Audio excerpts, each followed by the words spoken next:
Hey everybody, how you doing? It's your boy from Brooklyn, Chef Shannon Ambrosio. Now I showed you before about taking the nails out because what happens is the nails over time will push out from the compound and from the sheetrock, and what's going to happen is you'll have wavy walls and wavy ceilings, and you don't want that. So you're going to want to pull out the nails like I showed you before.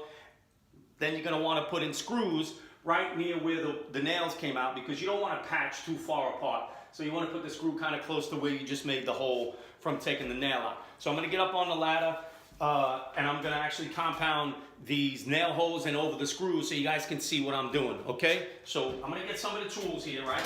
So I already showed you in other videos, this is what I'm using, right? So here's my hawk, and remember, it don't fly, so don't go into the pet store looking for a hawk, you heard? A couple of taping knives, 4-inch, 6-inch.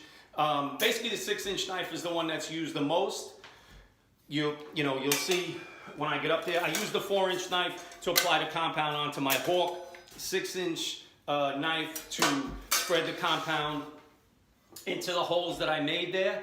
And also, I'm going to show you here, these are some of the other knives I use. These are the bigger ones. So now when you talk about tapering into the wall, you're going to want to use bigger knives if you have, like, so you see over there up at the ceiling, you'll see I have these big wide openings. Once I put the sheetrock in there and put some tape on there, I'm going to want to taper them into the ceiling. So I'm going to use these bigger knives to get it nice and smooth. So when the paint goes on, you don't see where that patch was. You heard? You may see a little bit, but you ain't going to see that much. It ain't going to be that noticeable. Don't worry about it. You heard?